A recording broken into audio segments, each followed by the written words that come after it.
माँ जी, मैं कब आपसे झगड़ती हूँ? हाँ हाँ, मेरे बेटे के सामने तो सीधी सादी बनेगी ही। सुमन, चुप हो जाओ अब। मेरी माँ से कैसे बात कर रही हो तुम? आज तक मैंने बोला ही क्या है? मेरे हस्बैंड की, मेरे पति की सारी सैलरी माँ जी आप ऐसे उड़ा देते हो। कभी बेटे को भर भर नोट देते हो, कभी बेटी को देते हो। आज तक मैंने कुछ बोला? लेकिन ऐसे उड़ते हुए, घर को बर्बाद होते हुए तो मैं नहीं देख सकती ना। हाँ हाँ, देख ले बेटा, देख ले। जब से शादी करके आई है ना इस घर में, तभी से मेरे दरवाजे को कान लगाए रहती है। और तेरे ही बहन भाई से कितना जलती है। क्यों ना जलूं माँ जी, क्यों ना जलूं, क्यों ना बोलूं मैं?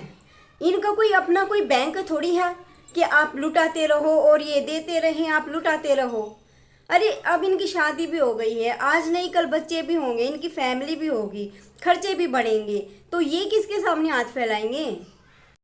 और सब कुछ अगर आपको अपने ही हाथ में रखना था तो शादी ही क्यों की थी? तुम्हें शर्म नहीं आती मेरी माँ से बहस करते हुए?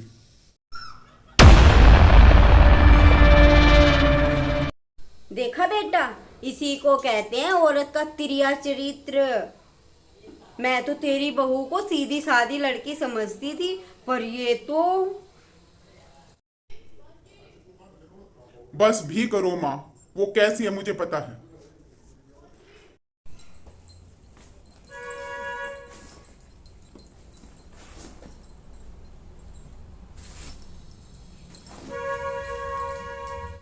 सुमन, तुम ये क्या कर रही हो? छोड़ो इस बैग को। सुरेश, छोड़ो मेरा बैग, छोड़ो। मुझे नहीं रहना अब आपके घर में। आपको मुबारक आपकी फैमिली, जहां पर मेरी कोई औकात ही नहीं, मुझे नहीं रहना यहाँ। अरे सुमन, तुम मेरी बात तो सुनो। अरे वो मेरी माँ है, मैं उनको कुछ नहीं कह सकता, पर तुम्हें तो कह सकता हूँ। हाँ, गुस्से में थप्पड़ मारा उसके लिए सॉरी।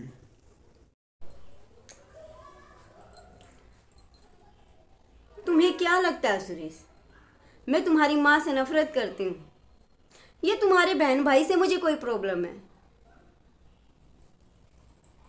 अरे मेरी भी माँ है, मेरे भी बहन भाई हैं, और वे मेरे लिए कितने ज़रूरी है मुझे मालूम है। इसलिए मैं समझ सकती हूँ कि तुम्हारे लिए तुम्हारी फैमिली कितनी इम्पोर्टेंट है। लेकिन जो मैं समझाना चाहती हूँ वो तुम्हें भी समझना पड़ेगा। तुम सिर्फ 30,000 कमाते हो जीजा जी, 1,30,000 कमाते हैं, बैंक में अच्छे खासे पद पे है। फिर भी दीदी के घर में कोई प्रोग्राम होता है तो वो महंगी से महंगी ड्रेस माँ जी पे लेके जाती है। क्या ये ठीक है? वहीं मुझे पढ़ाई के लिए बुक्स चाहिए तो भी माँ के पास पैसे पूरे नहीं होते। तो क्या मुझे बुरा नहीं लगेगा?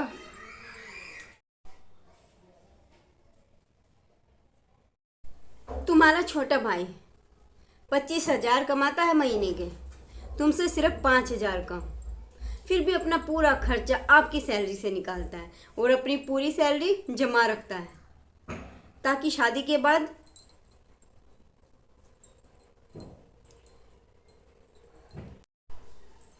और कहने को आपके पास क्या जमा है? आप पूरी सैलरी माँ जी को दे देते हो, सिर्फ 5,000 अपने पास रखते हो। और अगर माँ जी भी अच्छे ढंग से अगर यूज करे तो वो भी मुझे कोई प्रॉब्लम नहीं है।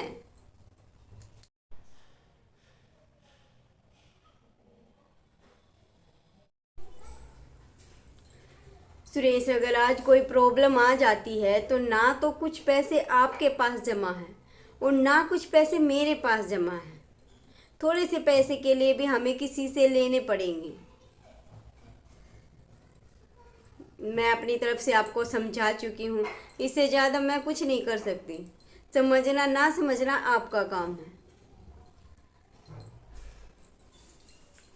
मेरे भाई की शादी है, मुझे कुछ दिन बाद जाना था, लेकिन मैं आज ही जाऊंगी और कुछ दिन वहीं रह के आऊंगी।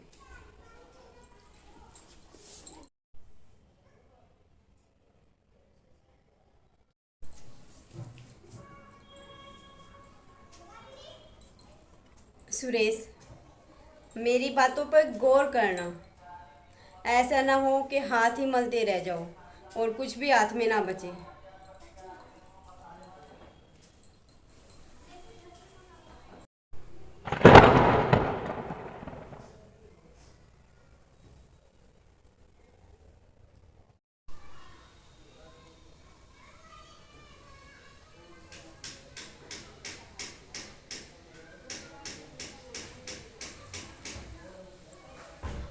ये सुरेश अभी तक नहीं आया।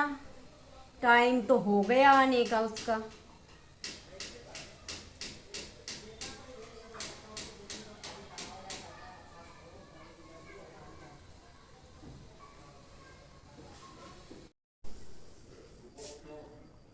अरे माँ, ऐसे क्यों घूम रही हो तुम? कोई काम है क्या? आ गया बेटा। मैं तो बहुत देर से तेरा ही इंतजार कर रही थी। वो 1 तारीख है आज, तनख्वाह लाया होगा ना तू। वो माँ, आपकी बार कंपनी ने किसी को भी सैलरी नहीं दी क्योंकि कंपनी को बहुत बड़ा घाटा हुआ है। तो सभी कर्मचारियों की 1 महीने की सैलरी कंपनी ने अपने पास रख ली। तो आपकी बार तनख्वाह नहीं मिलेगी। आप ऐसा करना कि आपके पास जो पैसे है ना, उनको यूज कर लेना।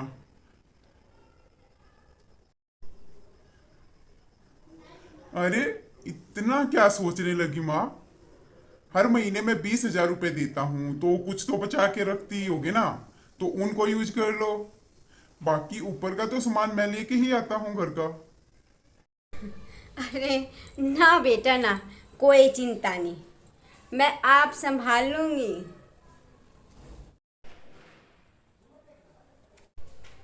हे भगवान, मैंने तो ऐसा कभी सोचा ही नहीं था कि तनख्वाहें ना मिले। अब कैसे काम चलाऊं?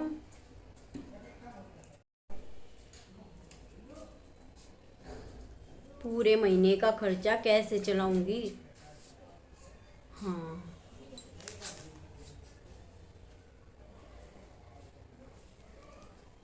हेलो। हेलो माँ, कैसी हो? हाँ राजू। अरे बेटा, मैं तो बिल्कुल ठीक हूँ, पर तेरे तो बहुत ज़रूरी काम है। हाँ हाँ माँ, बोलो क्या जरूरी काम है? बेटा, तेरे भाई ने की बार तनख्वाह नहीं मिली और मैंने इस महीने का खर्चा चलाना है। तो अपनी तनख्वाह में तो की बार 20,000 रुपये मेरे तो दे दे। 20,000 रुपए? अरे मैं कहाँ से लाऊं माँ? अरे मुझे कॉलेज में देर हो रही है माँ, मैं फिर बात करता हूँ। अरे और अरे, सुन तो, काट दिया।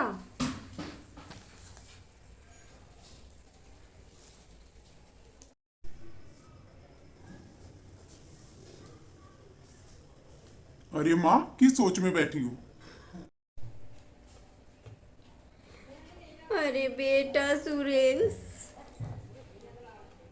मुझसे बहुत बड़ी गलती हुई बेटा। मैंने सारे पैसे यूं ही उड़ा दिए बिना सोचे समझे। कभी जमा करने की तो सोची ही नहीं। तेरे बहन भाई को खुश करने के चक्कर में।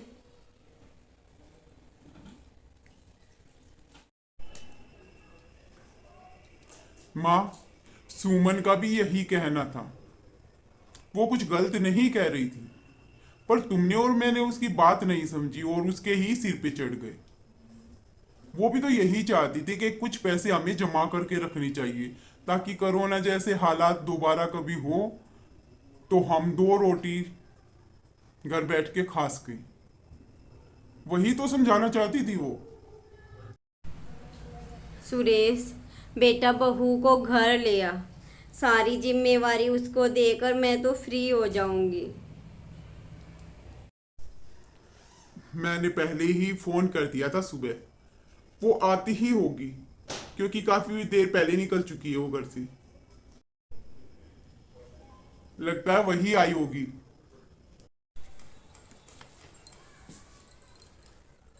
नमस्ते माँ जी। अरे बहू, कैसी रही तुम्हारे भाई की शादी? माँ जी बहुत बढ़िया। आप लोगों को सब पूछ रहे थे वहाँ पर। हाँ बेटा, मुंह दिखाई घालने चले जाएंगे तुम्हारी भाभी को कुछ दिन में हम भी। बेटा सुरेश, इब की बार सैलरी ले आकर तो सुमन बहू के हाथ में दे दिए। वाह, ये अच्छी तरिया घर न चला सके है।